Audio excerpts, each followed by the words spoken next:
ഇന്നത്തെ വീഡിയോ ഒരു പഴനിക്കഥയായാലോ. നമ്മുടെ പഴനി യാത്രയാണ് ഇന്നത്തെ വീഡിയോയിൽ കാണിക്കുന്നത്. എൻ്റെ മോൻ്റെ മുടി മൊട്ട അടിക്കാൻ വേണ്ടിയിട്ട് വഴിപാടിട്ടുണ്ടായിരുന്നു. കുറേ പ്രാവശ്യമായി നമ്മൾ പോകാമെന്ന് വിചാരിക്കണം. അപ്പോൾ എന്തെങ്കിലുമൊക്കെ ഓരോ കാരണങ്ങൾ കൊണ്ട് അത് മുടങ്ങി പോവുകയാണ്. ചിലപ്പോൾ അമ്പലത്തിൽ പോകാൻ പറ്റില്ല, ചിലപ്പോൾ കല്യാണങ്ങളുണ്ടാവും, അപ്പോൾ അവൻ സമ്മതിക്കില്ല, അങ്ങനെയൊക്കെ ആയിട്ട്. ഇപ്പോൾ ഞങ്ങൾ മെയ് ഫസ്റ്റ് വീക്കിൽ പോകണം വിചാരിച്ചിട്ടായിരുന്നു. അപ്പോൾ എൻ്റെ അച്ഛൻ്റെ സപ്തതി ആഘോഷിച്ചിട്ടുണ്ടായിരുന്നു. അപ്പോൾ അതുകൊണ്ട് ആ സമയത്ത് ഇവൻ അത് കഴിഞ്ഞിട്ട് പോകാമെന്ന് പറഞ്ഞു. അത് കഴിഞ്ഞതിൻ്റെ ശേഷമാണ് ഹസ്ബൻഡിൻ്റെ അച്ഛൻ്റെ ജ്യേഷ്ഠൻ പെട്ടെന്ന് മരിച്ചുപോയി. അപ്പോൾ ഞങ്ങൾക്ക് ആ സമയത്ത് പോകാൻ പറ്റില്ല. അപ്പോൾ അതൊക്കെ കഴിഞ്ഞിട്ട് ഇപ്പോഴാണ് അവസരം കിട്ടിയത് പോകാൻ. പിന്നെ പഴനി യാത്രയ്ക്ക് പോകുമ്പോൾ എൻ്റെ അച്ഛനും അമ്മയും കൂടി ഉണ്ടായിരുന്നു കേട്ടോ. പിന്നെ ഞങ്ങളും, പിന്നെ അനിയത്തിയൊക്കെ ഇപ്പോൾ അടുത്ത് പോയി വന്നുള്ളൂ, അപ്പോൾ അവരുണ്ടായില്ല. അങ്ങനെ ഞങ്ങൾ അവരേനെയും കൂട്ടിയിട്ട് ഒരു 4:30 കഴിഞ്ഞിട്ടാണ് കേട്ടോ ഞങ്ങൾ പോയത്. ഏകദേശം 9 മണി ഒക്കെ ആകുമ്പോഴാണ് പഴനിയിലെത്തിയത്. നമുക്ക് ഒന്നില്ലെങ്കിൽ വണ്ടി വിളിച്ചിട്ട് പോവാം, അല്ലെങ്കിൽ ട്രെയിൻ. ഞങ്ങൾക്ക് ശരിക്കും ഇവിടുന്ന് അങ്ങനെ ട്രെയിനുകളില്ല. നമുക്ക് അങ്ങോട്ടും ഇങ്ങോട്ടും പോയി വരാനുള്ള ട്രെയിനുകളില്ലാത്തതുകൊണ്ട് തന്നെ ഞങ്ങൾക്ക് വണ്ടി വിളിച്ച് പോകാൻ നല്ലതെന്ന് തോന്നി. അതുകൊണ്ടാണ്. പിന്നെ നമുക്ക് സമയവും ഇല്ല, ഓരോ തടസ്സങ്ങളാണല്ലോ. നമ്മൾ പോയി പരിചയമുള്ള ഒരു ഡ്രൈവറെ, ഞങ്ങൾക്ക് അറിയാവുന്ന ഒരാളാണ് ഡ്രൈവർ. അപ്പോൾ പിന്നെ പ്രശ്നം ഉണ്ടായിരുന്നില്ല. അപ്പോൾ കുറച്ച് സമയം ഉറങ്ങിയിട്ട് പിന്നെ നമുക്ക് ഏതൊരു യാത്രേനെ നമ്മൾ മനോഹരമാക്കുന്ന അവിടുത്തെ കാഴ്ചകളാണ്. അവിടെ കാഴ്ചകൾ, റോഡൊക്കെ നല്ല റോഡായിരുന്നു. എന്താ വെച്ചെങ്കിൽ വീടുകളൊന്നും വലിയ വലിപ്പമില്ല, ചെറിയ വീടുകൾ. നമ്മൾ പാലക്കാട് കുറച്ചങ്ങോട്ട് വിട്ടാനുള്ള ചെറിയ വീടുകൾ അതുപോലെ തന്നെയാണ്. ചെറിയ വീടുകൾ. തെങ്ങിനൊക്കെ വൈറ്റ് സിമെൻ്റൊക്കെ അടിച്ചിട്ട് നല്ല രസമുണ്ടായിരുന്നു. തെങ്ങുകൾ അവർ നല്ല വൃത്തിയായിട്ട് നോക്കുന്നുണ്ട്. അങ്ങനെ ഞങ്ങൾ യാത്ര തുടങ്ങി. പിന്നെ ഒരു കാര്യം, ഈ നമുക്ക് പഴനി യാത്ര പോണത് അത്ര വലിയ എക്സ്പെൻസീവ് ഒന്നല്ല. വണ്ടി വിളിച്ചിട്ടല്ല പോണത് എക്സ്പെൻസീവ്. പക്ഷേ അവിടെ നല്ല പിടിച്ചുപറി നടക്കുന്നുണ്ട്. ഓരോന്നിനും നല്ല റേറ്റ് പറയും. പക്ഷേ ദേവസ്വത്തിൻ്റെ അടുത്ത് നമ്മൾ പ്രത്യേകം ചോദിക്കണം. പഴനി ദേവസ്വത്തിൻ്റെ അടുത്താണെങ്കിൽ ഒന്നിനും റേറ്റിലൊക്കെ ലാഭമാണ്. ഒരു സാധനത്തിന് അമിതമായിട്ടുള്ള വിലയിൽ അവിടുത്തെ പായസം ആയിക്കോട്ടെ, ഫോട്ടോസ് ആയിക്കോട്ടെ, അതുപോലെ തന്നെ മുടി വെട്ടാനൊക്കെ ഫ്രീ ആണ്. അത് ചോദിച്ച് മലയാളത്തിൽ വരെ ഇപ്പോൾ ബോർഡുണ്ട്. അത് ചോദിച്ച് മനസ്സിലാക്കി വേണം പോകാൻ. ഞങ്ങൾ ഏകദേശം ഞാൻ പറഞ്ഞില്ലേ 9 മണിയൊക്കെ ആകുമ്പോൾ എത്തി. ഞങ്ങൾ ദേവസ്വത്തിൻ്റെ റൂം എടുത്തു. കാരണം ഡ്രൈവർക്കൊന്ന് ഉറങ്ങണമല്ലോ. അപ്പോൾ അതിന് വേണ്ടിയിട്ട് റൂം എടുത്തിട്ട് ഞങ്ങൾ ഫുഡൊക്കെ കഴിച്ചു, ബ്രേക്ക്ഫാസ്റ്റൊക്കെ കഴിച്ചിട്ട് അവിടെ നിന്ന് ഇറങ്ങി. അപ്പോൾ ഞങ്ങൾ വിചാരിച്ചു പഴനിമല ഫോട്ടോ ഒക്കെ എടുക്കാം. ഞങ്ങൾ മുന്നേ പോയപ്പോൾ അവന് എടുക്കാൻ പറ്റിയിരുന്നു. പക്ഷേ ഇപ്പോൾ ഫോൺ അലൗഡ് അല്ല അത്ര അവിടേക്ക്. അപ്പോൾ ഞങ്ങൾ പോണ ആ കാഴ്ചകൾ മാത്രമേ എടുത്തുള്ളൂ, കാണാൻ പറ്റും. പിന്നെ റോപ്പിൽ പോകണോ നടന്നിട്ട് പോകണോ എന്നൊരു കൺഫ്യൂഷനായിരുന്നു. അപ്പോൾ അച്ഛന് നടക്കാൻ പറ്റുന്നില്ല, എന്നാൽ റോപ്പിൽ പോകാമെന്ന് പറഞ്ഞു. അപ്പോൾ ഒരാൾ ഒറ്റയ്ക്ക് പോയാൽ പിന്നെ ആളെന്നെ കാണില്ലല്ലോ വെച്ചിട്ട് ഞാൻ ഈ അമ്മേനെയും അച്ഛനെയും അതിൽ കയറ്റാമെന്ന് വിചാരിച്ചു. അങ്ങനെ ഞങ്ങൾ അത് റോപ്പൊക്കെ നോക്കി നടക്കുന്ന മുന്നേ മുടി ആദ്യം മൊട്ട അടിച്ചിട്ടാണ് നമ്മൾ അകത്ത് കയറ്റുക. മുടി മൊട്ട അടിച്ച് കുളിപ്പിക്കണം. അപ്പോൾ അങ്ങനെ സ്ഥലം അന്വേഷിച്ച് കണ്ടെത്തി. ഫ്രീ ആണ്, നമ്മൾ ടോക്ക് എടുക്കുക. അപ്പോൾ മുടി വെട്ടുന്ന ആൾ നമുക്ക് ഫ്രീ ആയിട്ട് വെട്ടിത്തരും. നമ്മൾ എന്തെങ്കിലും ദക്ഷിണ കൊടുത്താൽ മതി. അവർ ചിലർ ഇപ്പോൾ പൈസയൊക്കെ പറയുന്നത് ഇത്ര പൈസ വെക്കണം എന്നൊക്കെ ദക്ഷിണ. പക്ഷേ ഇയാളൊന്നും പറഞ്ഞില്ല, ദക്ഷിണ വെക്കണം എന്ന് മാത്രമേ പറഞ്ഞു. നമുക്ക് ഇഷ്ടമുള്ള പൈസ കൊടുക്കാം. ഈ മുടി വെട്ടിക്കഴിഞ്ഞാൽ തൊട്ടടുത്ത് തന്നെ ഇവരേനെ കുളിപ്പിക്കാനുള്ള സ്ഥലം, അതും ഫ്രീ ആണ്.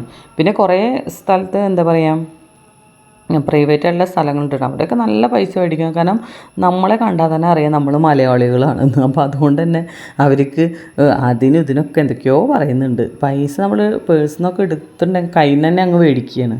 ഇപ്പോൾ ഞങ്ങൾ പോകുമ്പോൾ ഒരാൾ പിന്നാലെ നടന്ന് എന്തോ പറയുന്നുണ്ട്, അങ്ങോട്ട് പോവുക, അവിടെ ഉണ്ട് സ്ഥലം എന്നൊക്കെ. ഇത് അന്വേഷിച്ച് നടക്കുമ്പോഴേ ദേവസ്വത്തിൻ്റെ ആ സ്ഥലം അവർ കാണിച്ചു തരുന്നില്ല, വേറെ സ്ഥലം ഉണ്ടെന്നാണ് പറയണത്.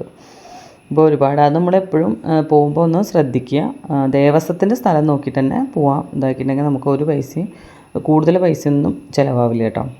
അപ്പോൾ അവന് മുടി വെട്ടണ സമയത്ത് ഭയങ്കര വിഷമം ഉണ്ടായിരുന്നു കേട്ടോ.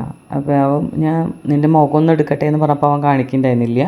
പൊന്തിച്ചെങ്കിലും കൂടിയിട്ട് ഭയങ്കര വിഷമമായിരുന്നു. അപ്പോൾ നീ കരയാണാവോ എന്നൊക്കെ വിചാരിച്ചു. പക്ഷേ പ്രശ്നമൊന്നും ഉണ്ടായില്ല. പിന്നെ നമുക്ക് വേറൊരു കാര്യമുണ്ട്. നമുക്ക് പഴനിക്ക് പോണ സമയത്ത് നമുക്ക് വേണമെങ്കിൽ മുടി മുറിച്ചിട്ട് അവരുടെ ഒരു ഭണ്ഡാരത്തിലിടാം. അതിനും ടോക്കൺ എടുത്താൽ മതി. അപ്പോൾ അത് വെച്ചെങ്കിൽ ഒപ്പമൊന്നും ആവില്ല. അവരിങ്ങനെ പിടിച്ചിട്ട് ഏകദേശം ഞാൻ കടയ്ക്ക് പോണിട്ടയിൽ കെട്ടിയിട്ട് അവരിങ്ങനെ പിടിച്ചിട്ട് കട്ട് ചെയ്തിട്ട് നമുക്ക് ഇടാം. ആർക്ക് വേണമെങ്കിലും അത് ചെയ്യാം കേട്ടോ, കുഴപ്പമൊന്നുമില്ല. പിന്നെ നമ്മൾ കറക്റ്റ് ഒപ്പമൊന്നും ആവില്ല, ചില ഭാഗം നമ്മൾ ഫുൾ അഴിച്ചിട്ടിട്ടല്ലേ വെട്ടുന്നത്. അപ്പോൾ അതിൻ്റെ ഒരു ചെറിയ മിസ്റ്റേക്ക് ഉണ്ടാവും, അല്ലാതെ കുഴപ്പമൊന്നുമില്ല. ഇവനെ മുട്ടടിച്ചപ്പോൾ നല്ല രസമുണ്ടായിരുന്നു കേട്ടോ. അപ്പോൾ ഞങ്ങൾ പറഞ്ഞു ഇവനെ മുട്ടടിച്ചപ്പോൾ നമ്മുടെ യോധ സിനിമയിലെ കോസേട്ടൻ്റെ പോലെ ഉണ്ടായിരുന്നു എന്ന്. അപ്പോൾ അവനത് വിളിക്കണ്ട, അത് വിളിക്കാൻ പാടില്ല എന്നാണ് അവൻ പറഞ്ഞത്. മുട്ടയൊന്നും വിളിക്കാൻ പാടില്ല. അതിപ്പോൾ ആദ്യമേ ഒന്നും വിളിക്കണ്ട, ഇനിയിപ്പോൾ കരഞ്ഞാലോ വിചാരിച്ചിട്ട് ഒന്നും വിളിക്കണം. പക്ഷേ തലയിൽ അങ്ങനെ ചെറിയ ചെറിയ മുറികളുണ്ടായിരുന്നു. ആദ്യമായിട്ട് മുടി മുട്ടടിക്കുന്നുണ്ടോ തോന്നുന്നുണ്ട്, അതായിരുന്നു. പിന്നെ ഒരുപാട് ആൾക്കാർ വന്നിട്ട് മുടി മുട്ടടിക്കുന്ന ഒരു പ്രശ്നമില്ല. അപ്പോൾ ഞങ്ങളുടെ അടുത്ത് ഒരു ചെറിയ പെൺകുട്ടി, അതായത് ഇപ്പോൾ അടുത്ത് കല്യാണം കഴിഞ്ഞാൽ അവർ 2 പേരും വന്നിട്ട് ഒപ്പം മുടി മുട്ടടിക്കുന്നത്. തമിഴരാണ് അവർക്ക് പിന്നെ വലിയ പ്രശ്നമില്ലല്ലോ, നമുക്കാണ് ഇത് പ്രശ്നം. നമുക്ക് പറഞ്ഞ് ഞങ്ങൾക്കൊരു പ്രശ്നമായിരുന്നു. ഇവന് തീരെ സമ്മതിക്കില്ല മുടി വെട്ടാൻ. ഇത്രയും ലേറ്റ് ആവാൻ നമുക്ക് പോകാൻ പറ്റുമ്പോൾ അവൻ പറയും ഓണോ അല്ലെങ്കിൽ ആ സമയത്ത് വിഷുവിൻ്റെ സമയത്തൊക്കെ പോകുമ്പോൾ വിഷുവിന് ഇപ്പോൾ മുടി ഉണ്ടാവില്ല, ഓണത്തിന് മുടി ഉണ്ടാവില്ല എന്ന് പറഞ്ഞിട്ട് സമ്മതിക്കില്ല. അപ്പോൾ പിന്നെ എല്ലാവരും പറഞ്ഞിട്ട് ഇനിയിപ്പോൾ ബുദ്ധിമുട്ടാവും വലുതായാലും എന്നൊക്കെ പറഞ്ഞിട്ട് ഇതാക്കാൻ. പക്ഷേ ശരിക്കും പറഞ്ഞാൽ പ്രശ്നമൊന്നുമില്ല. ഈ ചൂടിലൊക്കെ ആ സമയത്ത് ചൂടല്ലായിരുന്നു, ചൂടിന് മുടി വെട്ടുന്നത് നല്ലത് തന്നെയാണ്, പ്രശ്നമില്ല. വേഗം തോർത്തിയാലും തോന്നും. ജലദോഷത്തിനൊക്കെ ഒരു ഭേദം ഉണ്ടായിരുന്നു സത്യത്തിൽ മുടി വെട്ടിയിട്ട്. എപ്പോഴും അവൻ കുളിക്കുകയായിരുന്നു, പെട്ടെന്ന് കുളിക്കുക, അങ്ങനെയായിരുന്നു. അങ്ങനെ മുടി വെട്ടലൊക്കെ കഴിഞ്ഞു. ദേവസ്വത്തിൻ്റെ ഭാഗത്ത് തന്നെ കുളിക്കുന്ന സ്ഥലമുണ്ട് കേട്ടോ, നമുക്ക് ഫ്രീ ആയിട്ട് തന്നെ കുളിപ്പിക്കാം. അപ്പോൾ അവിടെയൊക്കെ ഇങ്ങനെ ആൾക്കാർ ഇരിക്കുന്നു. മുടി വെട്ടിയിട്ട് ഇറങ്ങുമ്പോൾ കാണിച്ചെന്ന ആൾ പൈസ ചോദിക്കും. അത് കഴിഞ്ഞാൽ സ്ഥലം കാണിക്കാൻ വേണ്ടി വേറെ ആൾ നിൽക്കുന്നുണ്ട്. പിന്നെ അവിടെ മുടിയൊക്കെ വെട്ടിയിട്ട് വൃത്തിയാക്കാൻ കുറേ ആൾക്കാർക്ക്. നമുക്ക് പറ്റാവുന്ന പൈസ, നമുക്ക് അഫോർഡബിൾ ആയിട്ടുള്ള നമുക്ക് എത്ര പറ്റണം അത് കൊടുക്കാം. പക്ഷേ ഇവരെന്താ വെച്ചെങ്കിൽ 100 രൂപ വേണം, 200 രൂപ വേണം എന്നൊക്കെ പറയുന്നുണ്ട്, 250 എന്നൊക്കെ പറയുന്നുണ്ട്. പിന്നെ അത് കഴിഞ്ഞാൽ ഇത് കഴിഞ്ഞാൽ ഇപ്പോൾ ചൂല് ഇട്ടിട്ട് അടിച്ചു വരും, അവർ ചോദിക്കും പൈസ. അപ്പോൾ ഫ്രീ ആണെങ്കിൽ കൂടിയിട്ട് നമ്മളത് ശ്രദ്ധിച്ചാൽ മാത്രം മതി. ഇനിയിപ്പോൾ ആകെ ഞങ്ങൾ കുളിയൊക്കെ കഴിഞ്ഞിട്ട് കളഭം തേക്കാൻ വേണ്ടിയിട്ട് പോയിട്ട് അപ്പോൾ പറഞ്ഞാൽ 20 രൂപയാണ് കളഭം തേക്കാനെന്നാണ് ആദ്യം പറഞ്ഞത്. ഇനി ഇതാ തേങ്ങ എടുക്കണ്. ഇയാൾ ഞങ്ങളെ വീട്ടുണ്ടായിരുന്നില്ല. അപ്പോൾ ഞങ്ങളെ ഡ്രൈവർ പറയുന്നുണ്ട് പിന്നെ അത് വേണ്ട, അതൊന്നും ഇല്ല, വെറുതെ പറയണ പൈസയ്ക്ക് ഒക്കെ എന്ന് പറഞ്ഞിട്ട് ഈ തേങ്ങയ്ക്കും അതുപോലെ ഈ സാധനങ്ങളും വെച്ചാൽ 600 രൂപയാണ് ഇവർ പറഞ്ഞത് കേട്ടോ. അപ്പോൾ ഞങ്ങളുടെ ഒപ്പം ഉണ്ടായിരുന്ന ഞങ്ങളുടെ സുഹൃത്താണ്. അപ്പോൾ അവൻ പറയുന്നുണ്ട് ഇതൊന്നും മേടിക്കണ്ട, ഇതൊന്നും ഇല്ല എന്ന് പറയുന്നുണ്ട്. അപ്പോൾ ദേഷ്യം പിടിച്ചിട്ടോ അയാൾക്ക്. നിങ്ങൾക്ക് അറിയില്ല, എന്താ പറയുക, നിങ്ങളുടെ മോനല്ലേ, അത് ഡ്രൈവറല്ലേ, അയാളെ കൊണ്ടുവരണ്ട. ഇതാ അപ്പോൾ പൈസ എണ്ണിയിട്ടാണ് ഇപ്പോൾ ഈ സഞ്ചിയിൽ ഇടുന്നത് കേട്ടോ. നമ്മൾ ശ്രദ്ധിച്ചില്ലെങ്കിൽ ഇവർ നല്ല പൈസ നമ്മളെ ഇപ്പോൾ അറിയാത്തൊരു പരിചയമില്ലാത്തൊരു സ്ഥലത്തെത്തിയിട്ട് നമുക്ക് ഇവർ ഇത്ര രൂപയെന്ന് പറഞ്ഞിട്ട് നമ്മളെന്താ ചെയ്യുക, എത്ര രൂപ ചെയ്തെന്ന് പറഞ്ഞത് മേടിക്കില്ല എന്ന് പറഞ്ഞു. അപ്പോൾ ദേഷ്യം പിടിച്ചു. അപ്പോൾ ഞാൻ ചോദിച്ചു 20 രൂപ 30 രൂപ എന്നൊക്കെയാണല്ലോ പറഞ്ഞത്, പിന്നെ 100 രൂപ പറഞ്ഞു, പിന്നെ 200 രൂപ പറഞ്ഞു. കണ്ടില്ല, ഇപ്പോൾ ഫുള്ള് പൈസ മേടിച്ചു, കയ്യിലുണ്ടായിരുന്ന ഫുള്ള് പൈസ മേടിച്ചു. അത് ഫുള്ളും താന്ന് പറഞ്ഞിട്ട് അത് മേടിച്ചു.